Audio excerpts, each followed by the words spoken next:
All right, this is an installment. It's January I think it's the 21st. Yeah, it's almost 11 o'clock a.m. Sunny day, going up to about 65 today in January. Good day. Today's installment, my life in a small town. This may be shaking, I'm trying something new. Is on the house. You might can see it in the background there. House that I grew up in. My grandparents lived in the house. And when I was about a year and a half, maybe 2 years old, my mother moved in to take care of her parents, which was my grandparents. One that I was named after, George Washington Creel. So my name is George.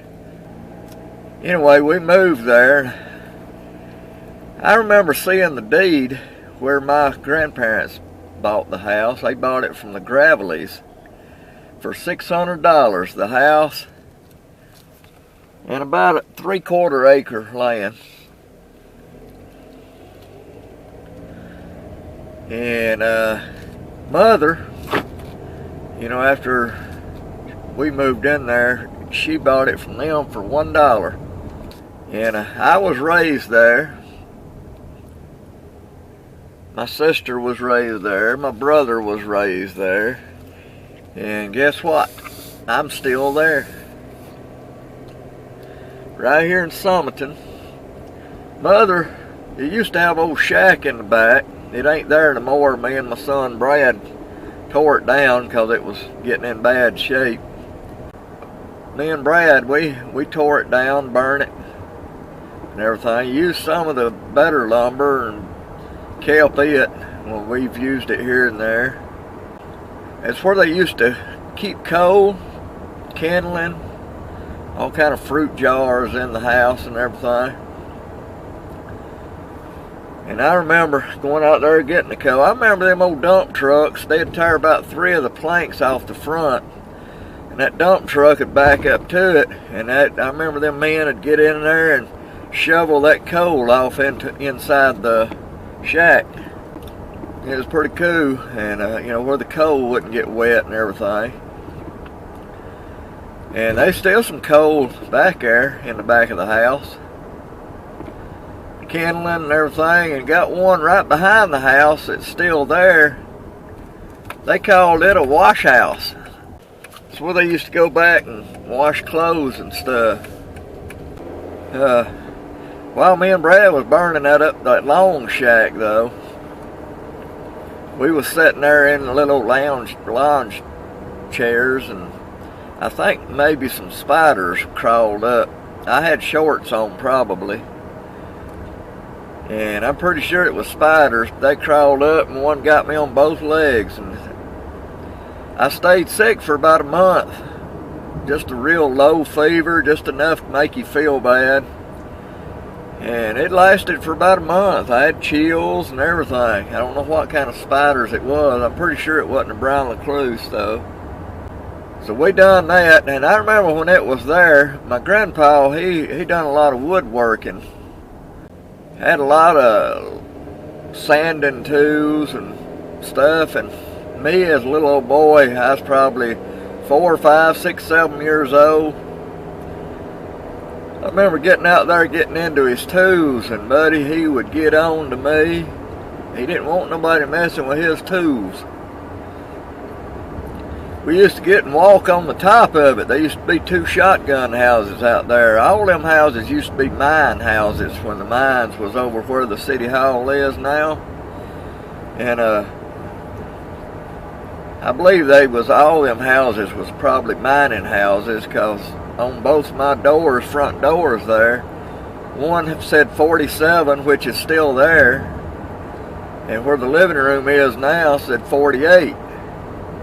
So I'm pretty sure it was a duplex back then. And I had a cousin born in the house where I make my TV show, where my computer and all my stuff is. I had a cousin that was actually born in that room. She lives out in California now, Barbara. Actually, she was my double first cousin. My mother was her daddy's sister, and my daddy was her mother's brother. It was just brothers and sisters married each other. Mother's brother and daddy's sister, they married each other. So that made their kids our double first cousins. And Barbara, she's living out in California. Me and Brad may go visit them this summer. And I'm going down the Hull Road right now. I remember when we'd get on that shack, you know, I was 5, 6, 7 years old. And it was probably 15, 16, 17 foot off the ground from the top there. And I used to get up there and get on the edge of that tin, and actually the tin was bent down where I would get on the side and contemplate if I wanted to jump or not. And I would jump. And I always heard, you know, them paratroopers say when you hit, as soon as you hit, roll. So that's the way I would jump off of that thing. Just as soon as I hit, I would roll. It still hurt though, because it was a long way down for a 6 or 7 year old boy. But for a long time that tin was bent down where I would get up there. But it's not there no more. I've saved a lot of the tin that was there. And the old house, I can tell you, wherever bored, where everything, my kids was raised in that house. George, Brad, they was raised in that same house. I've even got one place in there where I would do their height every year. And there's a thing going into the bathroom Mother got years ago, probably in the 60s. And I've got a moving picture where she is opening presents and actually brought that out. It's some kind of knocker going into the bathroom. It says knock once if you know, just pass and say hello or something. Something crazy. But it's still sitting there by the bathroom door. And I remember another time, I got James, my brother, mad at me. And there's a step down going into the bathroom, which used to be a well house from the outside. You used to couldn't get to it from the inside. So James, he is running me. I was little.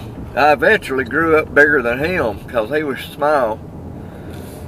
But this is when I was real little, and he was chasing me. So I ran to the bathroom and got in there and blocked it. And man, he was trying his best to get in there and actually split the door a little bit, and that split's still in the door.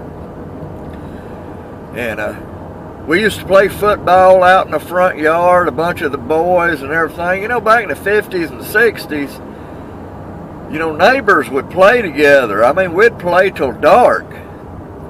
You know, that's back when your mother couldn't get you in the house.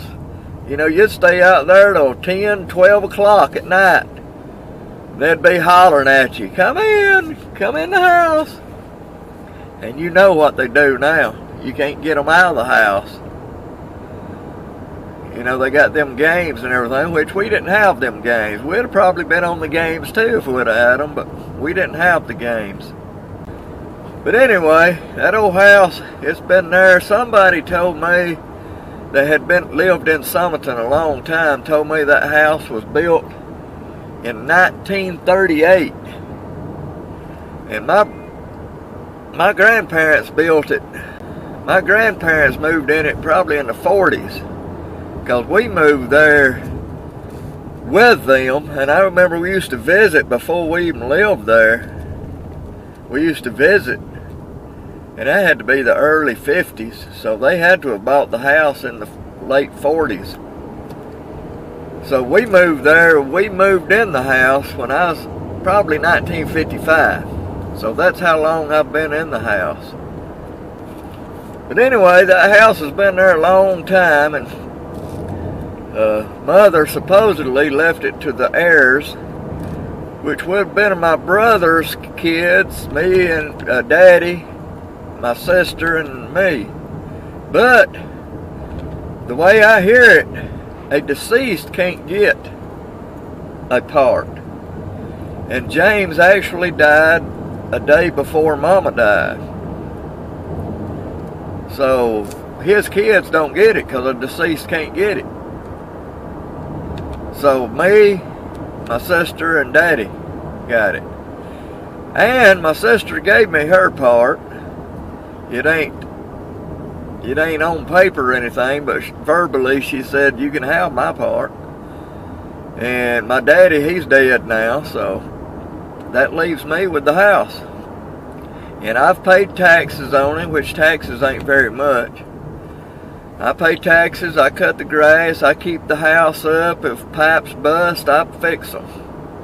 So if anybody else tries to take over that house, they're going to have a fight on their hands.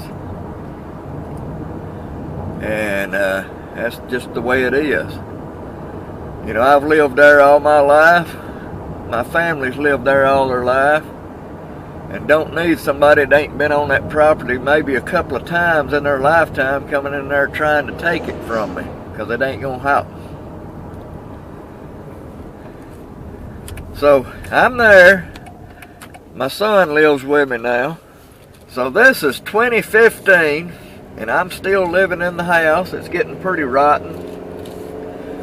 You know, I just told somebody just yesterday, I was talking about the old house, and I said, honestly, you can't fix the house up. The only way you could fix it up is to burn it down and build another one.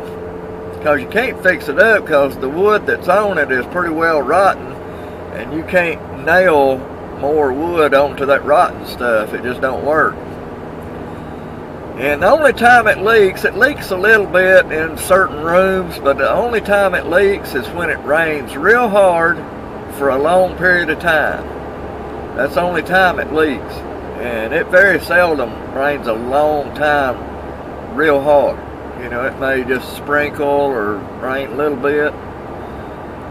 So I don't have to worry about leaks that much. But, you know, the ceiling, you know, back in the day, they put some kind of ceiling stuff up there, and it's coming down and stuff.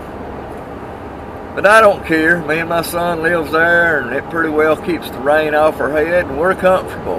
Don't pay no rent. Got that land. We can, you know, it's nice.